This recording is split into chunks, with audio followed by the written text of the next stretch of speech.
Selamat datang di Tupi. Senangnya Tupi, Pak. Tupi, oke. Tupi itu tukar pikiran. Oh, tukar pikiran, oke. Perlu cerita sejarah ya, Kak? Iya, gimana? Jadi kan aku terinspirasi, awalnya aku terinspirasi pas nonton podcastnya Helmi Yahya. Oke. Kan beliau kan bikin termehek-mehek. Nah, terus beliau cerita kayak, kalau bikin program itu orang Indonesia yang gampang diingat, sesuatu kalau nggak yang jeger banget itu ada mesum-mesumnya. Iya, iya bener sih. Termehek-mehek kan mirip. Iya. Ada terpikiran Tupi, wah lucu ini kan, lucu. Apalagi untuk kelas Jawa Timur gitu, Jawa. Oke. Selamat datang, Mas Abud. Halo, selamat. Iya. Mas Abud. Ya. Tak panggil siapa ya? Abud aja nggak apa-apa. Mas Abud ini jurnalis dari Bolanet saya. Bolanet. Berarti kita, makanya saya pakai baju ini, Mas Abud. Waduh. Spesial. Piala dunia lain. Tahu kenapa Piala Dunia lain? Kenapa itu? Soalnya kayak Piala Dunia kita. Iya. Oke. Oke. Timestamp nanti ya, Cik aman. Nggak apa-apa. Gimana Mas Willy? Soal Piala Dunia.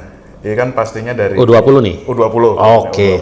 Gimana? Ini kan sedih lah ya pasti ya kita ya. Iya dong, jelas. Piala Dunia dibatalkan gitu. Itu ono apa sih sakjane? Soalnya kan di TV kan banyak yang cover gitu kan. Iya, betul. Tapi ini pengen tahu dari sudut pandang jurnalis yang mencari beritanya langsung. Oke, kalau kita bicara Piala Dunia, kita tarik mundur dulu ya ke tahun 2019. Kita menang bidding. Pada saat itu ketuanya masih ketua umum PSSI-nya masih Pak Edi Ramayadi dan Mbak ini sekjennya yang sekarang jadi sekjen lagi Mbak Ratu Tisha. Setelah itu kan setelah terpilih, mulai persiapan. Kan seharusnya kan Piala Dunia ini kan tahun 2021 seharusnya. Cuma karena Covid dibatalkan yang 2021 ditukar jadi tahun 2023. Ya selama persiapan ini bisa dibilang aman-aman nggak aman sih sebenarnya.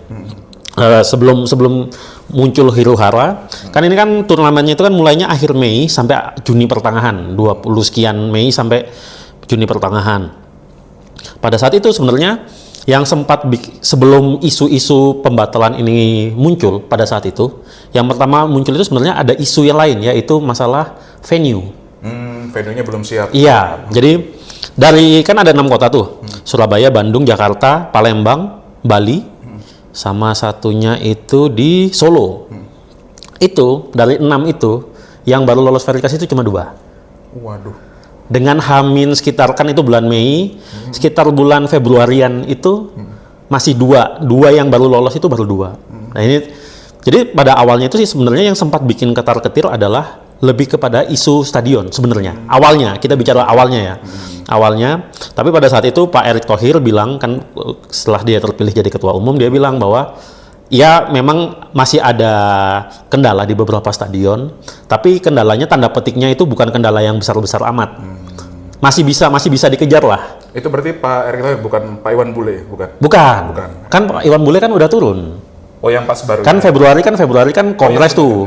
Habis kongres kan ganti tuh. Kan Pak Iwan Bule udah nggak cawe-cawe lagi, ganti Pak Erick Thohir. Nah, ternyata kan selama ini dari isu yang beredar dan yang praktek di lapangan kan dibilangnya kan sebenarnya kayak Liga 1, di Liga 1 kan ada beberapa tim kayak Persebaya, Persib itu kan nggak bisa pakai stadionnya karena stadionnya ini Bali United juga karena dipakai untuk tuan rumah sama Persis juga, karena di renov.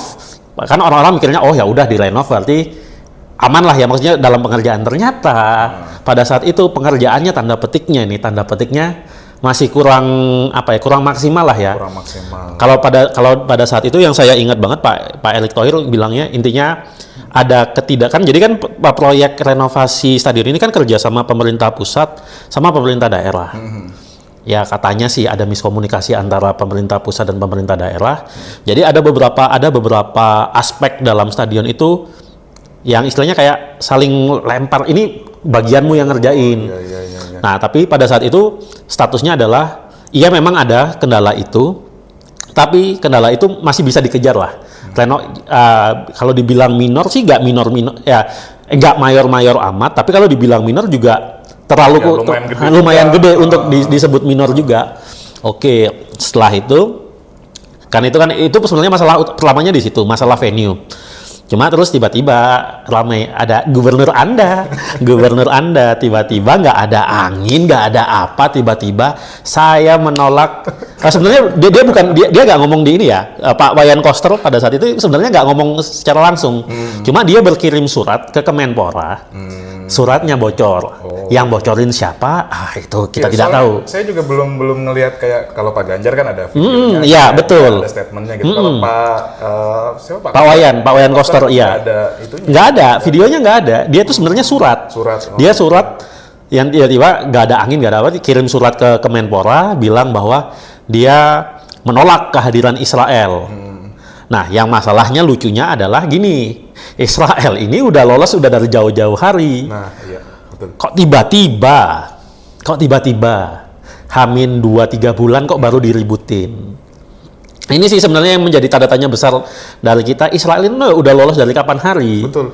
Kenapa kok lu baru rame-ramenya sekarang? Iya, kayak kemarin kan saya nonton juga di Narasi. Pak Ganjar ya. Sama Najwa kan. Iya, betul. Bilang katanya, kita ini bukan sebenarnya memadamkan mimpinya anak-anak, bukan. Tapi ini sikap kita yang menolak Israel dan pokoknya ngomongan politik lagi. Iya. Nah, tapi yang jadi tanda tanya besarnya sama gitu. Jadi kok baru? Nah, kok nggak yang dari pertama misalnya bidding gitu kan, kita lolos, udah semuanya udah dipersiapkan. Kita udah tahu Israel bakal lolos juga gitu kan. Itu kenapa nggak dari situnya di Israel itu kan lolosnya kan tahun lalu kan, sebenarnya tahun lalu. Nah, ini sebenarnya kita bisa bicara konspirasi sih ini sebenarnya. Boleh. Kalau bicara konspirasinya, jadi gini, isu yang beredar ya teman-teman. Tapi ini saya kasih garis bawah dulu ya. Ini teori konspirasi ya. Eksklusif. Nah, teori konspirasi. Tapi belum tentu kebenarannya gimana. Jadi, ya kita tahu lah bahwa ini sudah mendekati tahun politik lah. 2024 kan sekarang kan pemilu pilkada serentak. Betul. Semua serentak. Dan kita tahu beberapa, misalnya udah kurang 1 tahun ini calon-calon bakal calon capres ini kan udah mulai bermunculan nih. Kebetulan Bapak Erick Thohir ini yang sekarang jadi ketua umum PSSI ini digadang-gadang, salah satu yang digadang-gadang menjadi salah capres atau cawapres, kita masih belum tahu ya. Cuma dia masuk di salah satu bursa dan istilahnya dia punya nama yang kuat karena dia Menteri BUMN, dia juga punya track record bisnis yang bagus di Mahaka Group. Terus dia juga pernah jadi pemilik klub besar Inter Milan, DC United, sekarang Oxford United. Jadi apa ya, kalau dari kasak-kusuk yang beredar ini kan sebenarnya ini langkah, tanda petiknya langkah politis sih sebenarnya. Iya, kalau dilihat juga kayak bukan Pak Erick Thohir aja sih, kayak masing-masing nama yang tanda kutip digadang bakal maju capres gitu kan, kayak pengen nonjol gitu. Ya pastilah kan curi start lah ya. Kita bicaranya curi start lah. Curi start ini kan hamin 1 tahun lah kan, mulai membangun simpati publik kan kayak gitu. Tapi bilangnya enggak sih. Nah, ya kan kita tidak tahu lah ya. Makanya ini kan saya bilangnya ini teori konspirasi ya teman-teman. Teori konspirasi. Enggak apa-apa, tenang. Ada pertanda. Enggak, jadi ya tenang, aman. Itu kan teori konspirasi. Ya teori konspirasi aja. Jadi intinya ya kalau kita melihat, kalau kemarin Mas Willy nonton yang di Mata Najwa kan, kalau menurutnya Pak Ganjar itu kan sebenarnya dia mengatakan secara terang-terangan loh, ini adalah sikap partai. Iya. Adalah sikap partai. Gitu. Kok yang lucunya adalah sikap partai kok dia kan kalau katanya Pak Ganjar, dia bilang bahwa itu dia PDIP itu udah protes sejak tahun lalu, tapi mana kita nggak pernah mendengar kan? Betul. Kayak itu. Ya, tapi kalau kita bicara sikap ya emang kita kan sebagai bangsa Indonesia kesatuan kan sikapnya satu ya. Kita menolak betul itu dan juga mendukung Palestina. Iya betul. Kita pasti ya. Nah, cuma kan kalau kita bicara soal olahraga, apalagi sepak bola ini betul. Kan, ini kan bukan olahraga yang kecil buat Indonesia. Semua orang dari Sabang sampai Merauke ditanya favoritnya apa pasti bola ya. Betul. Dan kita dapat momen jadi tuan rumah. Piala Dunia U20. Kapan lagi kan ya Indonesia masuk Piala Dunia? Ya meskipun orang-orang bilangnya jalur giveaway tapi kan masa bodoh ya. Mau bodoh amat ya kan, makanya kan kapan lagi kan? Kapan lagi? Ya lu giveaway kan menangnya juga kan kans menangnya kan kecil kan. Iya. Makanya ini akhirnya ya sangat disayangkan akhirnya ketika batal. Ya kan sama kayak tahun kemarin Piala Dunia Qatar. Ya Qatar kalau diadu, buktinya Qatar kan nggak lolos grup juga. Iya. Nggak lolos, ya kan? Iya. Indonesia juga kalau tuan rumah Piala Dunia kayaknya bakal kayak gitu sih. Iya. Kan paling enggak At least pernah main lah di dulu pernah Piala Dunia U20 itu tahun 70-an tuh pernah. Indonesia pernah. wah itu kan nggak ada di YouTube Pak. Iya. Nggak bisa dilihat. Iya, makanya itu. Pernah kalau misalnya Indonesia pernah main di Piala Dunia U20, pernah tahun 70-an, tahun 70 sekian. Aku agak lupa 76 kalau nggak salah. Terus juga kalau bicara yang dulu ya, kayaknya juga Indonesia sering bertanding sama pemain-pemain kelas dunia kayaknya ya. Kan sempat kayak siapa Mario Kempes yang main di Indonesia ya? Iya, tahun 90-an gitu ya. Terus siapa lagi dari Nigeria? Nigeria. Apa Kamerun? Siapa? Lupa. Kalau Wea nggak pernah ya, Jones? Wea nggak pernah. Wea di US. Lupa saya namanya. Sekarang jadi presiden, Bapak Wea. Jadi presiden luar biasa. Luar biasa. Ya ngomong Indonesia nih apa ya kayak ya sangat disayangkan sih emang ya Piala Dunia kemarin itu. Sangat disayangkan memang. Konspirasinya banyak juga ya. Iya, betul. Ada politik, ada ini. Iya. Cuman memang kalau dari jurnalis sendiri nih, sebetulnya terlepas dari itu ya, dari atau apa ya, sebenarnya bisa nggak sih Indonesia ini jadi tuan rumah? Ya sangat bisa dong. Sangat bisa. Sangat bisa. Jadi kan sebenarnya kan yang masalah yang paling krusial pada saat itu yang beredar itu kan memang karena masalah venue. Dan itu pun sebenarnya kan dari isunya yang beredar pada saat itu adalah dari 6 kota akan dipotong jadi 4. Dan dengan 4 kota pun itu masih bisa jalan sebenarnya. Venue-nya itu dari kursi penonton 1000 jadi 900 apa gimana? Oh bukan.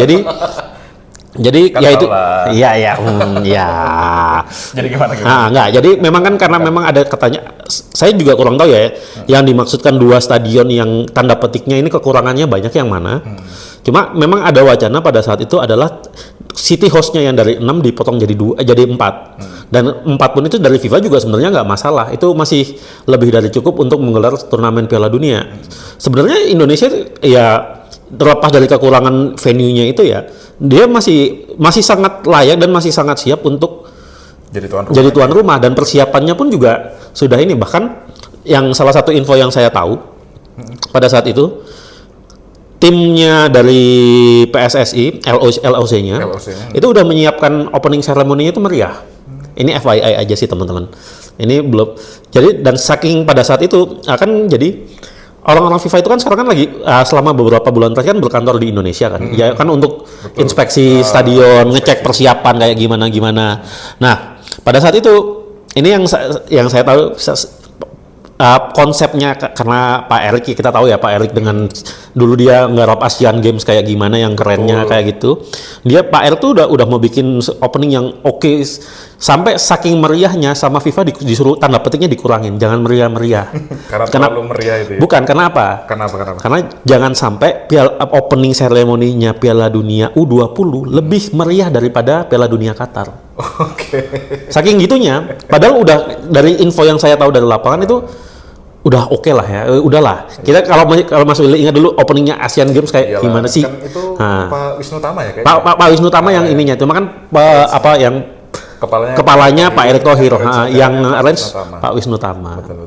Ya Mak, ya karena itu, jadi sebenarnya untuk ini udah sangat siap sebenarnya. Iya dan apa ya, kemarin baca beritanya juga malah kasihan gitu Mas Abud, kayak kan ada apa ya, UMKM kan banyak yang digandeng. Iya, yang salah satunya itu kan Juaraga, itu dia asli Indonesia, dia menang. Sekarang yang kasihannya gini, dia menang bidding itu dia bayar loh. Betul. Kan bayar lisensi. Dia bayar lisensi, udah cetak produk. Dan cetaknya tuh nggak cuma 1-2 biji. Iyalah. Udah berlusin-lusin ribuan. Dan tiba-tiba sekarang acaranya nggak jadi. Ini barang mau diapain? Iya. Itu sih aku yang kemarin yang paling ngenes itu. Iya, paling kasihannya. Paling ngenes yang ini si Juaraga itu yang sebagai official ininya. Official merchandise-nya. Kemarin juga kan yang saya baca kan juga dia kan nggak cuman sendiri gitu, maksudnya dia menggandeng UMKM kecil yang ngerjain gitu. Ini kan pasti udah seneng yang di desa-desa, yang di mana di pinggir kota gitu, kayak wah kita dapat orderannya. Itu udah seneng. Terus ternyata sekarang siapa yang mau bayar? Hei bapak-bapak, itu siapa yang mau bayar? Itu tapi kan katanya itu sikap, kita harus iya, sikap juga ya sikap juga ada konsekuensinya juga. Betul. Berarti ya kalau harus berani bersikap ya harus berani ngambil harus bertanggung jawab juga dong dengan sikapmu. Iya, soalnya itu sih yang lebih kasihan sih ya. Kalau yang kemarin kan memang banyak pemain-pemain kita ya U20. Iya, sedih ya pasti. Yang udah ngorbanin sekolahnya.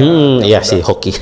Hoki ngorbanin sekolahnya, terus ngorbanin waktunya gitu kan. 2 tahun loh, TC-nya itu 2 tahun loh. Iya, 2 tahun persiapan. Malah yang kasihan tuh Sintayong. Sintayong semenjak ditunjuk itu kan memang dia kan di prospek di salah satu ininya programnya adalah menyiapkan Piala Dunia U20. Iya, bahkan dia sampai ngisi itu kan iklan mie. Iya. Iya, Ya, mungkin saking biar menyatu. Iya, biar gitu. Tapi ya pasti terpukul banget sih pemain. Pasti. Terpukul banget sih. Cuman memang jalan ke depannya masih ada. Masih ada, dan kebetulan kan habis ini bulan Mei kan ada SEA Games. Ya. SEA Games. Jadi mungkin ya emang sih main di SEA Games sama Piala Dunia beda lah ya feel-nya. Cuma at least-nya ada pelipur laranya lah, dikit lah ya, meskipun ya pasti nggak bisa menghapus semua kekecewaan, at least itu ada. Cuma dan sekarang sebenarnya juga ya kalau kan kemarin kan ada yang bilang jumlah kerugian, kalau nggak salah Pak Sandiaga Uno itu bilang kerugiannya itu sampai berapa triliun gitu kan. Cuma sekarang kayak sebenarnya kalau dibilang juga pembatalan Indonesia ini sebenarnya tanda petiknya sih ya ada blessing in disguise aja. Jadi misalnya contoh paling nyata lah 6. Gimana tuh blessing in disguise? Blessing in disguise-nya apakah ada ya? Ada. Sekarang gampangnya gini, paling gampangnya 6 stadion itu dah. Paling gampang stadionnya. Sekarang klub-klub yang make si Persib, Persis Solo, terus Persebaya, stadionnya udah di-upgrade coy. Klub nggak perlu tanda petiknya ya, nggak perlu urunan keluar duit, stadionnya udah jadi bagus. Para pemain mungkin oke lah. Nah, terpukul, cuma mereka masih ada kesempatan. Cuma yang tadi, yang sebenarnya yang paling kasihan adalah yang vendor-vendor yang ini, akhirnya batal, nggak bisa diapa-apain. Sekarang mau dijual juga, ya eventnya aja nggak ada. Iya. Dan juga orang juga nggak ada yang nyari lah, orang acaranya nggak ada. Gitu. Iya, makanya itu. Sekarang kan kalau nggak salah kan habis ini kayaknya Argentina kan yang menang untuk nggak tuan jadi rumah. Itu Peru. Bukan, Peru nggak jadi. Peru kan ini. Peru kan sebenarnya tuan rumah U17. Dia itu mengundurkan diri. Kan bulan November nanti harusnya Piala Dunia U17 itu bulan November. Itu si Peru tuh mengundurkan diri karena Peru ini sekarang lagi tanda petiknya dilanda krisis. Karena dia beberapa waktu yang lalu itu kena gempa yang lumayan gede. Dan pemerintahnya fokus untuk dana yang mereka untuk recovery-nya itu. Nggak ada duit buat memperbaiki surplus. Dan ketika, nah ini yang lucunya, bukan lucu sih, perbedaannya adalah ketika FIFA mengumumkan Peru itu mundur, mereka menjelaskan dengan detail bahwa Peru kami tanda petiknya kami tarik dari statusnya sebagai tuan rumah karena tidak bisa menyiapkan fasilitas. Statementnya Indonesia nggak ada menyebut fasilitas. Saya baca suratnya, suratnya kan banyak tuh. Nggak disebutkan fasilitas, cuma due to under circumstances. Cuma itu doang. Ya apa circumstancesnya itu? Ya itu yang masih tanda tanya. Ya. Ya kita tahu lah ya. Iya kan suratnya kan baca kemarin kan juga suratnya. Ya. Biasanya kan kalau FIFA, apalagi sekelas FIFA ya, kalau misalnya satu negara nggak jadi tuan rumah kan pasti ada alasan jelasnya gitu. Iya. Ini ya itu tadi under circumstances. Under circumstances doang, nggak dijelaskan. Cuma bawahnya dibilang kayak FIFA akan tetap berkantor. Iya, tetap membantu untuk proses recovery-nya Indonesia. Iya, gitu lah. Dan bla bla bla bla. Dan untungnya juga kemarin kan sanksinya kan udah keluar kan. Sanksinya juga ya alhamdulillah ya teman-teman. Jadi kan dulu kan ketakutannya adalah Indonesia bakal di-ban. Kalau di-ban ini sengsaranya berlipat-lipat ganda karena timnas nggak bisa main, liga nggak bisa main, pemain, klub dan segala macam. Ini kayak tahun pada saat Indonesia dibekukan tahun 2015. 2015 yang dualisme. Ya, 2014 ya, pada saat dualisme itu kan. Itu. Dan untungnya alhamdulillahnya Indonesia cuma tanda petiknya kalau bahasanya PSSI di kartu kuning doang. Jadi FIFA itu kan ada istilahnya ada kayak dana untuk Indonesia FIFA Forward. Pokoknya intinya Indonesia itu seharusnya dapat duit sekitar 1,5 juta US dollar. Itu seharusnya itu akan dibuat, kalau nggak salah info dari PSSI itu mau dibuat training centernya timnas sebenarnya di IKN di Nusantara yang baru. Cuma karena ya ini disangsinya yaitu duitnya tidak keluar. Tapi ya masih untung lah. Oh ya, untungnya ya masih ada untungnya adalah ya itu tadi si apa namanya nggak sampai di ban. Sebenarnya yang ditakutkan orang-orang kan di ban kan, karena kita tahu pas ketika di ban itu aduh sengsara sekali kan pemain dan segala macamnya. Nah untungnya kita nggak di ban kan pas di band tuh sampai banyak berita itu yang pemain liga main di main Tarkam, betul. Kan sengsara, sedih kan. Sedih. Main Tarkam, terus ada yang sampai dideportasi sampai ini. Tapi sekarang kan terakhir saya baca kan yang di Indonesia Liga 2 sama 3 kan di stop ya? Iya, di stop sampai kemarin. Masih? Sudah fix di stop. Fix di stop. Di stop untuk musim ini. Untuk musim ini. Jadi, nah ini juga. Ini sih kasihan juga sih Liga, kalau bicara Liga 2 sama Liga 3 kita ini. Ngomong liganya lagi sekarang. Kita ngomong Liga 2. Jadi sebenarnya kan apa ya? Kalender sepak bola Indonesia itu apa ini saya bukan menyalahkan klub atau ininya ya, cuma tragedi Kanjuruhan itu membawa dampak yang besar ke sepak bola Indonesia. Ya kita tahulah dengan 135 nyawa yang hilang, terus meninggalkan trauma yang sampai kasusnya yang vonisnya ajaib. Nah, begitulah ya. Ya begitulah ya, kita tahu. Kita nggak ngomong itu soalnya bukan ranah kita. Itu bukan ranah kita, cuma kita sangat berduka dan kita masih bersimpati dengan korban, dan jangan lupa diusut tuntas ya Bapak polisi. Nah, jadi sebenarnya yang sangat mempengaruhi karena kan pada saat itu kan kejadiannya itu bulan Oktober ya, Oktober kan itu kan sempat kompetisi dihentikan tuh. Kompetisi dihentikan. Dan itu kan sempat sekitar satu bulan dihentikan. Otomatis kan jadwal ini kan berubah kan, otomatis berubah. Nah masalahnya adalah pada saat itu semua kompetisi pada awalnya itu harus selesai bulan April. Karena apa? Bulan Mei itu udah dipakai Piala Dunia U20. Seharusnya Piala Dunia U20 selesai. Nah Liga 2 sama Liga 3 ini pada saat itu keputusannya dibatalkan adalah nggak nutut. Jadi untuk waktunya itu nutut waktunya sampai sampai bulan April itu nggak nutut, satu. Terus kedua juga ada masalah dana ya kalau nggak salah. Itu pokoknya intinya adalah yang salah satu yang maksudnya pokoknya waktunya tidak nutut. Istilahnya kalau misalnya dilanjutkan, soalnya kan pada saat itu kan Liga 2, Liga 3 itu baru mulai kan, masalahnya kan Liga 2, Liga 3 itu ada yang divisi ininya yang kan ada wilayahnya, terus harus ini playoff wilayah, terus habis itu yang perempat final, semifinal, final yang menentukan siapa yang promosi. Itu pada saat itu waktunya nggak nutut. Pada saat itu akhirnya jadi kan pada saat itu Pak Erick Thohir pada saat itu ya janjinya bilang akan diusahakan Liga 2 dan Liga 3 berjalan. Ternyata setelah dirapatkan dengan sana sini berbagai pihak dan ini juga sebenarnya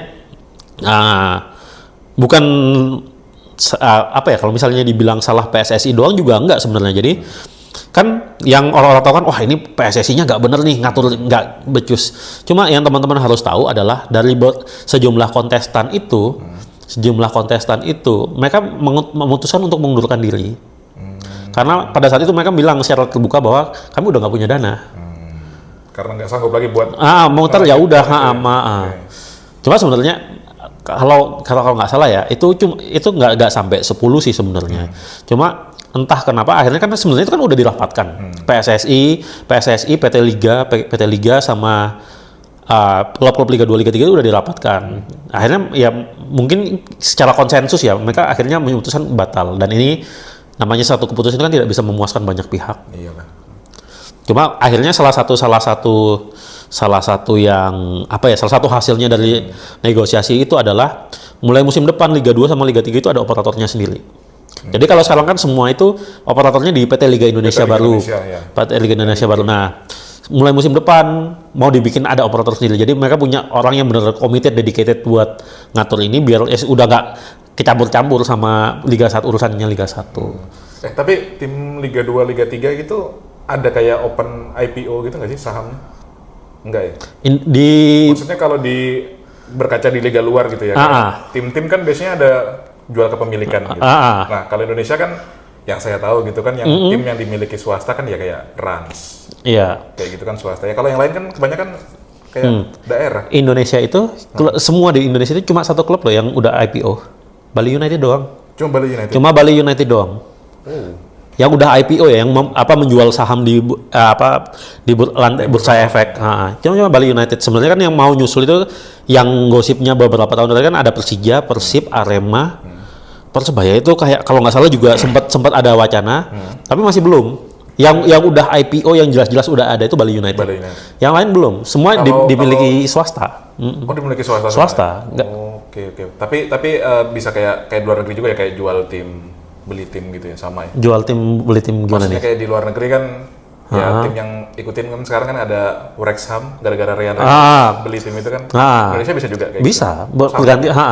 Cuma sebenarnya yang jadi masalah kalau di Liga Indonesia adalah kayak Wrexham, kayak Ryan Reynolds kan beli namanya tetap Wrexham. Benar. Tempatnya tetap di Wrexham. Nah, di Indonesia ini praktek yang ada adalah ini beli klub, ganti nama klub, pindah daerah. Paling baru Rans itu kan dulu kan Cilegon United. Iya, Cilegon. Kan habis itu ganti nama jadi Rans Cilegon United. Habis itu Rans, sekarang kan mulai musim ini jadi Rans FC. Sebenarnya kalau pergantian kepemilikan itu sesuatu yang lumrah, sesuatu yang wajar. Cuma yang jadi tidak wajar di Indonesia yaitu beli klub, ganti namanya, pindah kota. Nah, ini sebenarnya yang agak-agak lah. Kalau pergantian kepemilikan wajar, sesuatu yang wajar. Oh, berarti itu ya penyebabnya tim-tim Indonesia namanya dulu sih kan keren-keren ya namanya ya, bukannya sekarang nggak keren sih. Maksudnya dulu kan namanya kayak Persib, Arema gitu. Sekarang mulai agak kebarat-baratan. Iya. Kayak gitu. Oh, ada gitu. Baru tahu loh Mas Abud. Fakta baru loh ini. Udah lama sih itu udah lama sih. Itu udah banyak. Ngomongin soal SEA Games bentar lagi. SEA Games, oke. Nah, peluang Indonesia besar nggak sih juara? Untuk apa dulu? Cabur apa dulu nih? Bola. Bola dong. Bola. Nah, bola ini Indonesia lagi hoki. Jadi kan grupnya kan ada 2 tuh, grup A sama grup B. Indonesia itu gabung grup B. Untungnya di grup B itu tanda petiknya gak ada calon juara. Calon juaranya itu ngepul di grup A. Thailand, Vietnam, Singapura, itu di grup A semua. Jadi kalau misalnya bicara peluang, harusnya masuk semifinal masuk lah. Harusnya minimal. Ada Timor Leste. Ada Timor Leste, ada sekitar kan satu grup kan ASEAN berapa sih? 10 kan? 10 kan berarti kan 55. 55. Ya udah. Harusnya nggak masuk perempat final. Jadi kan dari fase grup kan nanti kan diambil 2 kan. Juara sama runner up grup masuk ke perempat, masuk langsung ke semifinal langsung final. Seharusnya bisa. Seharusnya bisa. Indonesia. Cuma apa nih? Cuma ini enggak sih. Masalah pemain sih. Kayak kita nggak perlu apa ya, kita tidak perlu menyangkal fakta bahwa kualitasnya tim Indonesia ini masih kalah lah sama Thailand sama Vietnam. Cuma kan nanti kan yang main kan pemain-pemain U23 kan. U23, sorry. Pemain tim U23. Kalau tim U23 seharusnya Indonesia bisa bersaing sih. Seharusnya. Ngomong soal kualitas pemain. Jadi ingat tadi kan baru nonton itu YouTube-nya 433. Oh, yang ya tidak kan? Mengapa Indonesia tidak menghasilkan baru keluar tuh. 2 apa 3 hari. Yang lalu. Itu kenapa Mas Abud? Kan maksudnya kan Indonesia kalau dibilang pemain yang larinya kenceng dicari, kayaknya Indonesia di ASEAN salah satu yang terkenceng lari. Iya. Ya kan? Pemain terlincah Indonesia salah satu yang terlincah. Tapi kok nggak ada yang sampai top level pemainnya? Ya masalahnya sepak bola nggak cuma ngelari doang. Kenapa? As simple as that. Masalahnya gini, paling gampang lah. Yang salah satu yang dikeluhkan banyak pelatih asing, pemain Indonesia itu benar kencang, larinya kencang. Tapi nggak tahu ngapain sama bola. Dia ya oke, lu lari kencang bawa bola, terus bolanya lu apain? Itu yang jadi masalah, yaitu teknik dasar. Nahan bola gimana? Yang paling sering dikeluhkan oleh pelatih-pelatih yang asing itu sampai Sintayong itu yang pertama kali take itu passing kan ya? Passing. Lu bayangin passing itu elemen yang sangat krusial di bola loh. Lu pemain nggak bisa passing, lu mau ngajarin taktik yang paling gitu, Pep Guardiola ngasih taktik juga, lu nggak bisa ngumpannya sama aja bohong. Sampai Guardiola numbuh rambut. Iya, nggak bisa. Dan ini sih beberapa tahun terakhir ini pengembangan usia muda kita itu juga sebenarnya ada banyak faktor ya. Yang jelas satu itu tadi skill dasar. Mungkin karena memang seharusnya ini harusnya tugasnya PSSI sih, bagaimana dia menyamaratakan istilahnya kayak kurikulum bola. Kayak kalau kita bicara kayak Jerman ya, DFB itu dia bikin kurikulumnya itu jadi gini. Jerman itu pada saat itu punya pakem main 4-2-3-1. 4-2-3-1. Jadi dari tim junior atas sampai tim junior itu pakemnya yang diajarin 4-2-3-1. Bagaimana cara penempatan pemainnya, terus jadi istilahnya gini, akhirnya pemain-pemain itu udah siap kebutuhan tim ini, udah ada tinggal ambil. Nah, Indonesia enggak. Dan ini sebenarnya sudah coba dibenahi oleh PSSI, dengan ada yang namanya, kalau Mas Willy pernah dengar, namanya Villanesia. Itu filosofi sepak bola Indonesia. Jadi ada kayak gaya mainnya seperti apa. Ini harus ini. Nah, tinggal masalahnya adalah ini udah rata belum? Penerapan itu sih sebenarnya masalahnya itu ya. Dan kita juga tidak menampik ya, benar Indonesia itu punya wilayah yang luas. Luas itu di satu sisi itu kekuatan, di satu sisi juga kelemahan. Karena kita lihat kayak Jerman gampang aja istilahnya nyamain ini karena dia negaranya kecil. Gampang dijangkau lah. Sekarang yang kayak misalnya ke NTT, ke Papua, kayak gitu-gitu kan juga aksesnya juga itu. Jadi sebenarnya itu sih. Terus belum juga satu yang kemarin aku juga penting, kenapa Indonesia belum punya pemain-pemain level dunia. Sebenarnya itu sih kuncinya di pengembangan usia dini. Yang satu tadi masalah skill dasar ya. Yang kedua itu adalah masalah kompetisi. Kalau sepak bola gajah kan, bukan? Oh, bukan dong. Enggak ada gajah. Sepak bola itu tidak ada, guys. Iya. Cuma celetukan saja. Jadi gini, bener ya katakanlah ya. Kita udah punya kurikulum yang benar, kurikulum yang bagus. Tapi kurikulum itu cuma lu pakai latihan doang, nggak pernah diterapkan di pertandingan. Ya buat apa? Nggak bakal. Sekarang istilahnya gini, situasi ketika lu latihan sama situasi lu bertanding itu beda. Betul. Di bertanding itu kadang apa yang lu pelajaran kan ada masalah manajemen emosi terus segala macamnya. Atmosfer. Kadang-kadang kita lupa juga pelajarin. Akhirnya kan itulah kenapa sampai yang saya tahu di negara-negara Barat ya, di Eropa, kompetisi itu udah ada dari usia U7, U5, U7, U9. Jadi anak ini diasah kompetitif dan mungkin ini salah satunya ya. Mas Willy kalau ingat dulu kan kita sempat menang dulu sama Coach Indra Safri. Kita menang Garuda itu ya? Bukan Garuda Select. Kita kan sempat menang Piala Asia Nah, yang pokoknya pada saat itu yang ada tur nasionalnya itu. Sekarang lihat dari tim itu sekarang yang masih main bola berapa orang? tinggal Evan Dimas gitu. Nggak ada seperempatnya yang masih main. Betul. Karena itu salah satunya adalah masalah kompetitif. Jiwa kompetitif, bagaimana anak itu dari kecil udah diajarin kompetitif. Ketika kompetitif misalnya dia kalah, berarti gue harus lebih baik. Siklus ini yang mengasah sebuah anak akhirnya dia menjadi dan istilahnya gini, memang nggak semua bisa jadi pesepak bola. Di Inggris, di luar negeri juga banyak. Betul. Kayak kemarin yang tim Inggris yang menang U20 yang sekarang masih jadi sepak bola profesional cuma setengah mungkin. Memang nggak semua, cuma akhirnya itu masalah mental. Dan ini juga yang jadi masalah. Banyak pemain Indonesia, kita tahu kan ada beberapa pemain Indonesia yang sempat mencoba peruntungan di luar negeri tapi balik lagi. Rata-rata ngomong apa? Mentalnya nggak kuat. Tapi terakhir itu kan lama tuh. Siapa namanya? Egy. Bukan Egy. Bitan. Oh iya Egy. Tapi akhirnya balik. Iya. Tapi kalau Egy beda kasus sih, karena dia memang tanda petiknya klubnya sempat masalah finansial, terus juga tidak ada, karena dia juga kan sempat di musim terakhirnya itu kan nggak terlalu banyak bermain kan. Akhirnya juga klub nggak ada yang ngelirik, akhirnya dia sekarang balik ke Dewa United kan sekarang kayak gitu. Tapi lumayan lama tuh dari Gedang kan, Lecia Gedang. Iya, Lecia Gedang terus habis itu Rumania ya. Rumania. Lumayan. Di Lecia itu kan sebenarnya yang lumayan, terus si Lecianya ada masalah duit kan, masalah keuangan. Akhirnya pindah. Jadi dan itu sempat dibahas banyak pemain-pemain itu yang nggak, tanda petiknya nggak bertahan di luar negeri. Dan mungkin ini terdengar lucu ya, konyol ya. Hanya karena gara-gara masalah makan. Iya sih. Banyak yang tapi itu urgent loh Pak makan. Iya urgent, nggak maksudnya gini loh. Ada sambal nggak bisa hidup loh. Ya iya sih. Cuma sebenarnya ini juga sekarang lucu. Kalau kita bicara sepak bola kelas dunia ya, makan itu dijaga loh bro. Iya. Betul. Sekarang istilahnya lu nggak bisa sembarangan lu makan cimol, lu makan ayam geprek. Kalau nonton channelnya Liverpool, kan sering tuh tur stadium apa gitu kan. Mereka punya kantin sendiri, ada jam makan sendiri. Iya. Walaupun tinggal di rumah, harus makan di makannya di situ.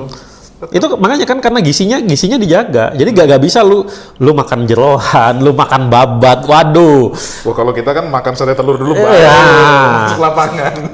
Itu sebenarnya yang lucu tuh banyak yang kalau aku dengar interviewnya pemain-pemain yang sempat ini, banyak yang ya mungkin gak sepele sih, cuma lucu. Kalau menurutku sih lucu aja karena lu gak bisa makan nasi, lu akhirnya pulang kayak gitu kan, itu kan sayang kan. Sayang banget. Banyak. Makanya ya istilahnya core-nya, intinya apa dari kecil itu harus disiapkan dulu secara teknik dan mental. Berarti emang perlu disiplin gitu maksudnya dari kecil. Ya. Disiplin. Kayak kalau di sini kan mungkin di Indonesia kita tahu SSB kan latihannya Sabtu Minggu gitu kan. Oh, di luar juga Sabtu Minggu latihannya. Nggak yang lu tiap hari, nggak, kecuali lu masuk program klub ya. Kalau klub, tapi kan klub itu kan baru ada U14, U15. Oh, yang sudah masuk tim youth-nya. Youth-nya kan. Yang kecil-kecil banget nggak ada. Itu ya SSB, hitungannya SSB. Juga, ya? Sama ya. SSB, cuma ya itu tadi makanya nggak cuma latihan, tapi ada pertandingannya, ada kompetisinya. Akhirnya apa yang lu pelajari itu bisa pakai. Istilahnya apa ya, kan ada bukan ucapan ya, ada kayak kan istilahnya skill kalau nggak lama nggak lu pakai ya bakal tumpul. Betul. Itu sih. Jadi ya masalahnya Indonesia kenapa pemainnya tidak ada yang sampai itu ya, kalau menurutku ya itu tadi, secara skill dasar mereka belum menguasai, cuma ngerti iya lu larinya cepet, udah itu doang. Masalahnya kan lu main sepak bola kan nggak cuma lari, lu harus pengambilan keputusan gimana, lu harus lihat teman lu di mana, positioningnya gimana, terus habis ini lu ngumpannya gimana, teman lu pas lari nih, lu mau kasih umpan chip atau umpan datar apa ini, kan beda. Nah ini sih, dan ini didapatkannya juga dari kompetisi. Sekarang lu oke lah, lu latihan anak kecil, latihan anak kelas 5 SD latihan gini. Tapi pas lu latihan doang, pas pertandingan nggak pernah dipakai, ya kan? Ini maksudnya gimana ya? Kan kayak gitu. Memang harus ada itu berarti apa? Kalau di pendidikan kan kurikulum terintegrasi. Ya. Dan itu sebenarnya kan kuncinya yang harus, kalau misalnya mau Indonesia punya pemainnya ini ya itu pembinaan berjenjang sih. Berjenjang dan juga ya itu tadi terintegrasi. Dari kecil ada wadahnya ya. Jadi istilahnya lu latihan nggak latihan doang, ada, karena kan kompetisi itu kan nggak cuma sekedar menang dan kalah, kan mengajarkan sportivitas, mental, kayak gitu. Itu kan sebenarnya kan hal-hal yang terlihat sepele sebenarnya dan tidak sepele amat, itu akan menjadi faktor pembeda ketika mereka besar. Betul. Ketika nantinya misalnya dapat kesempatan main di luar negeri, kalau mentalnya udah matang pasti bisa survive. Masa pemain Indonesia yang paling lama di luar negeri gitu ya? Siapa ya? Dulu kayaknya Samsir Alam kayaknya pernah. Enggak, itu iya lumayan sih. Lumayan ya kalau sekarang yang agak lumayan ini Sadil itu kan di Malaysia, tapi di Malaysia. Kalau yang di Malaysia, Thailand kan ada beberapa, cuma nggak sampai yang di atas 5 tahun nggak ada. Kalau di skalanya masih ASEAN kan sama Eropa. Beda. Ada beda. Eropa juga susah sih. Masalahnya juga kan kalau kayak di Inggris itu kan ada prasyarat bahwa mereka hanya bisa mengontrak pemain yang ranking FIFA-nya di atas 50 ke bawah, 50 ke atas. Lah, si itu Elkan. Nah, Elkan itu kan pengecualian. Jadi kalau di Inggris itu ada aturannya namanya home ground. Kalau home ground kan Elkan kan hitungannya home ground. Kalau home ground boleh. Lah kalau misalnya kayak Egy mau ke Inggris nggak bisa. Dia home ground tapi milih timnasnya Indonesia. Nah, itu nggak masalah. Banyak yang kayak gitu. Statusnya home ground itu kan harus dilatih di klub selama 2 atau 3 tahun di bawah 17 tahun. Elkan kan dia di itu ya, Cardiff. Bukan, dia aslinya Ipswich, tapi kan sekarang dipinjamin. Lagi dipinjamin ke divisi bawahnya lagi. Tapi lumayan main terus Elkan. Iya, makanya itu yang kerasa kemarin pas apa ya kemarin tuh yang Elkan ikut main itu ya. Elkan ASEAN bukan dengan ASEAN Game. Kok AFC yang di Singapura yang AFC. Itu kan kerasa banget. Kerasa. Kayak kelasnya apa ya, kayak beda. Elkan kan di sana main jadi back ya. Pas main di sini kan malah agak disuruh maju kan. Iya. Malah jadi DMF. Ya itu tadi sebenarnya kan ya masalahnya itu ke skill kemampuan dasar. Kemampuan dasar minimal lu sebelum bisa lu skill yang aneh-aneh, skill dasar lu lah harus bener dulu lah. Iya, makanya di sana dipakai jadi back gitu. Main di kita jadi DMF, padahal DMF kan posisi paling jangkar di tim. Harusnya kan yang passingnya paling jago. Iya. Harusnya. Kan juga passingnya jago. Iya, makanya maksudnya Iya. di Inggris kan dia nggak jadi DMF. Jadi back, betul. Tapi kalau ngomong back jadi DMF kayaknya lumayan banyak juga ya. Banyak. Ya, Eropa ya. Banyak. Di Indonesia juga kayak si Rahmat Irianto itu kan juga DMF jadi back. Kadang jadi back tengah, jadi DMF. Kayak gitu. Banyak kok. Kalau DMF jadi back banyak. Kalau back jadi striker jarang. Striker jadi back banyak, Pak. Iya. Kalau di luar kan taunya sih itu. Van Dijk, saya taunya Liverpool, Pak. Nah, Virgil. Salam 7-0. Waduh, kok dibawa-bawa ini? Waduh. Gak apa-apa kan. Ini Nggak apa-apa. untuk apa namanya? Intermezzo aja. Intermezzo, oke, no problem. Soalnya sekarang timnya kan sama-sama agak surem. Iya. Tapi MU masih 4 besar, Pak. Mohon maaf nih. Aduh.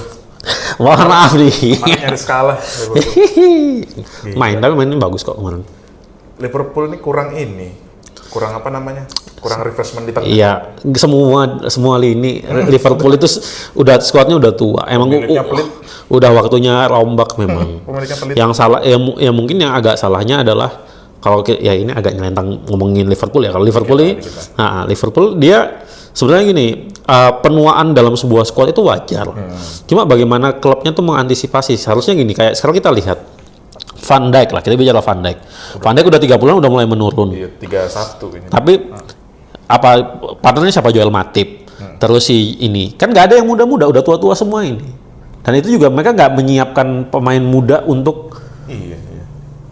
di lini tengahnya juga ada Fabinho, Thiago Alcantara kan udah kepala 3-3 semua. Henderson tuh. Henderson. Ya ada si Curtis sama Harvey Elliott. Harvey bagus. Nah, seharusnya kan istilahnya gini. Dan ini sebenarnya juga terjadi di MU ketika lu tahu sebuah pemain itu pasti bakal menua. Jadi istilahnya ketika sebelum dia tuh habis harusnya udah nyiapin penggantinya.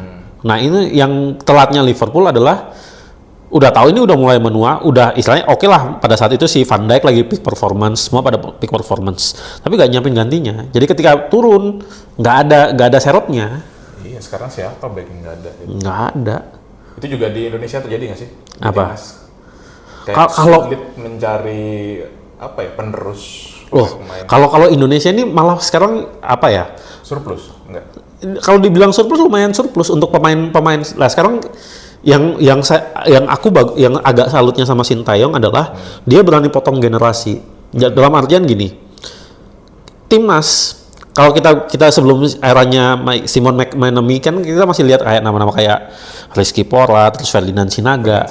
Pemain-pemain gitu kan sekarang udah nggak dipakai. Sekarang kan yang dipanggil si Sintayong kan relatif muda karena dan ini sebenarnya yang menurutku langkah yang bagus karena apa?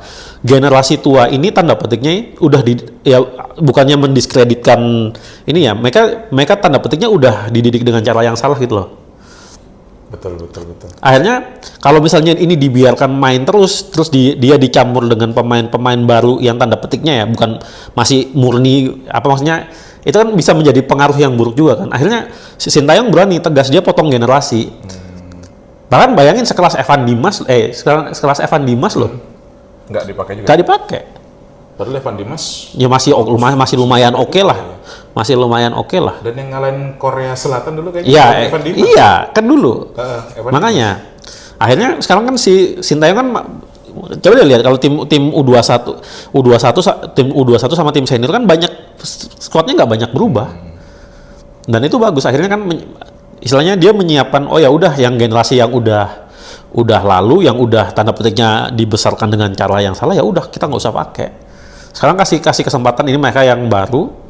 Mereka kan udah tanda petiknya dari usia muda, kan dipegang Sintayong dari usia muda, udah tanda petiknya dibenerin basicnya segala macam, udah siap sambil menyiapkan generasi baru. Kalau kita lihat tim U17, kan kemarin kan tim U18 kita kan juga juara. Iya. Nggak kekurangan Indonesia. Malah sekarang lebih bagus ya. Lebih bagus secara talenta mudanya Indonesia itu bagus. Cuma ya itu tadi masalahnya, lu gimana pemain muda ini bisa maksimal. Ya jangan sampai kayak kasusnya angkatannya Evan Dimas yang main enak banyak terus yang lainnya yang jadi sepak bola tinggal setengah, separuh, seperempat. Iya, makanya kayak gitu. Yang kemarin sempat ada itu kan celetukan dari Esko yang mau berhentikan Sintayong. Iya. Terus mau siapa yang ngelatih kalau nggak Sintayong? Udah pelatih apa ya, kayak dia sampai mau melatih Indonesia tuh udah apa ya, Udah bagus. udah bagus banget lah itulah. Terakhir Mas Abud, Ya. ini supaya tidak terlalu panjang. No problem. Asik episode pertama. Nanti pasti bakal balik lagi lah kita ngobrol Iya. soal bola ya. Ini untuk Indonesia ke depannya. Oke, Indonesia. Kedepannya kan kita nggak ada PC Games ya. SEA Games betul. Ada PC Games, terus ada lagi nggak event internasional?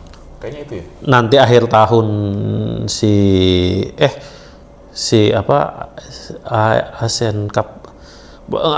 Kayaknya kalau nggak salah akhir tahun tuh ada. Ada juga ya? Ada, seingatku ada. Cuma yang paling dekat bulan depan SEA Games. Berarti banyak yang itu ya. Pesan untuk apa ya, masyarakat Indonesia gitulah, yang sama-sama kita kan juga pecinta bola nih. Pastinya kan. Gimana untuk kita memberikan apa ya, supaya bisa tetap semangat mendukung Indonesia gitu, walaupun di tengah Piala Dunia U20 yang nggak jadi gitu. Mungkin ada pesan gitu kan? Ya intinya sih mungkin terdengar klise ya, maksudnya yang satu adalah jelas kota Roma itu tidak dibangun dalam satu malam. Ya Indonesia ya kita harus akui di era Sintayong kita juga belum juara apa-apa, dan itu sangat normal. Dan tapi percayalah bahwa ini adalah proses menuju sebuah kebaikan. Jadi ya kemarin Piala Dunia itu gagal, ya udahlah, itu udah berlalu, kita udah nggak bisa ngapa-ngapain. Ya udah kita fokus aja tetap mendukung timnas, karena adik-adik kita di timnas yang pemain nanti yang akan main di SEA Games itu butuh dukungan kita. Ya udah ya kita peduli amat lah dengan masalah politik dan segala macamnya, bodoh amat, itu urusan lain. Yang penting sekarang pribadi sana. itu kita dukung, kita mending dukung aja, dukung adik-adik kita, dukung kita karena mereka butuh itu. Dan istilahnya nanti di SEA Games kalau misalnya kan akan akhirnya medali emas juga, itu kan juga membawa kebanggaan sendiri buat kita sebagai warga Indonesia ya. Jadi ya udah ya whatever it takes, ya udah kita fokus dukung Indonesia aja, udah nggak usah mikir yang lain-lain lah. Baik. Karena mereka sangat membutuhkan dukungan kita. Tetap dukung Indonesia. Oke. Seperti kata Coach Justin. Coach Kalau ngomong Arsenal kan, walaupun nggak menang, pemain bola itu bukan soal piala, yang penting ada progres. Ada progres. Betul. Dan Indonesia progresnya udah kita lihat. Ya, sudah terlihat progres. Jadi kalau memang mencintai sepak bola, mencintai Indonesia, tetap dukung. Betul sekali. Thank you Mas Abud. Sama-sama Bro Willy. Tupik. Jangan lupa like dan subscribe. Okay.